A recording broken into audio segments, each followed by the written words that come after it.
Hey everyone, and welcome back for another deep dive.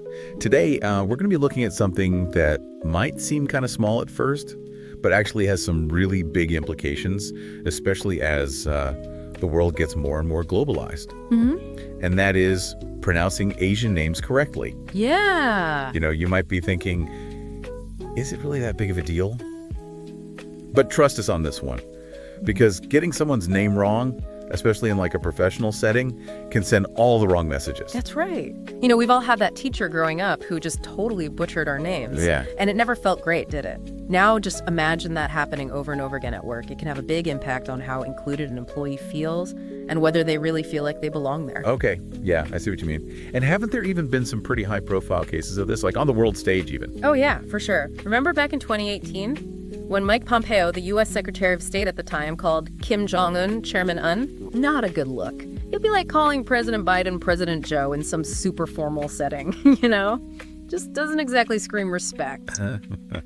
Not a good look at all. So for this deep dive, we're going to really break down why getting Asian names right is so important, especially in the workplace. We'll look at some of the common naming conventions in different Asian countries and give you some practical tips so you can avoid those awkward moments. Exactly, because even if you mean well, constantly messing up someone's name can undermine all those efforts to be inclusive. And it can make people feel like they're being left out. Okay. So we've got East Asia, Southeast Asia. Where do we even begin with all these different naming conventions? Well, let's start with East Asia. I think that's where people often get tripped up. In countries like China, Japan, Korea, and even Taiwan, the family name traditionally comes first, and then the given name. So it's the opposite of what a lot of us are used to in Western cultures. Exactly. So if we look at a name like Xi Jinping, Xi is the family name, and Xi Jinping is the given name. It's a small change, but it makes a huge difference. It shows that you're making an effort to understand and respect their cultural norms. Right. So calling him Mr. Jinping would be a big no-no. Yeah. Got it. What about India, though? I feel like things get a lot more complicated there. Yeah, you're not wrong. India has so much diversity, and those naming conventions can change based on region, religion, even social castes. But generally speaking, you'll come across two main formats. Okay, I'm ready. Hit me with them. So in North India, it's usually given name and then family name, pretty much like the Western system. So if we have someone named Amit Sharma, Amit is the given name, Sharma is the family name, easy peasy. Right? Yeah, I can handle that. What's the other one? The second format you see a lot in South India, especially in the Brahmin tradition. They go family name first and then given name. So someone named Iyer would be the family name, and Ramachandran, the given name. Okay, so we've got family name first in East Asia and parts of South India, and given name first in North India. Any easy way to keep track of all this? It's a lot to juggle. Honestly, the best way. Just ask. Most people are more than happy to clarify how their name is pronounced and what the order is. It shows you're making the effort and that you respect them. Makes sense. It's always better to ask than to just assume and maybe offend someone. But there must be some general rules we can keep in mind, right? Especially when it comes to Southeast Asia. We haven't even talked about that yet. Yeah, you're right. Southeast Asia is such a mix of cultures and influences, so naming conventions can be all over the place. But generally, countries like Thailand, Vietnam, and the Philippines usually go with given name first and then family name, kind of like the Western way. Okay, so that's at least a little familiar. But I'm guessing there are still some things we should be careful about. Oh, for sure. Like in Vietnam, it's pretty common for people to have a given name that has two parts. So it's important to use both parts when you're addressing them. And then you have situations where names can't be split up because they have a special meaning, like Ho Chi Minh. It means bringer of light. Wow, interesting. So it's not just about the order, but also understanding like the cultural context and what the name means? Exactly. It's about seeing names as more than just labels. They're reflections of someone's history, their heritage, their identity. Yeah, that's a powerful way to think about it.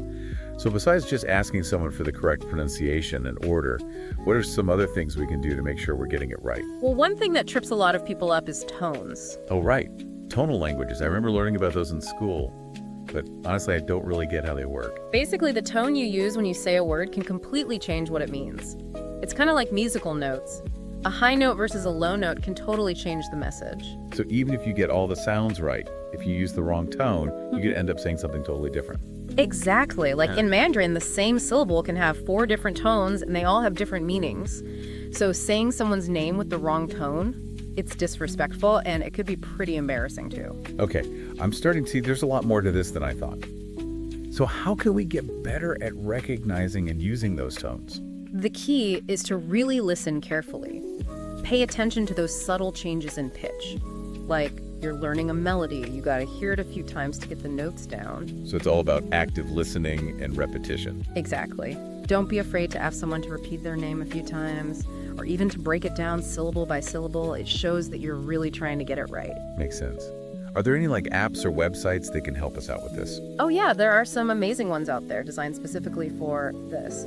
Name shouts and pronounce names are great for hearing how names are pronounced by native speakers, and you can always try Google Translate or Forvo to hear how words and names are pronounced in different languages. That's awesome. Yeah. So we've got resources and we can always ask for help.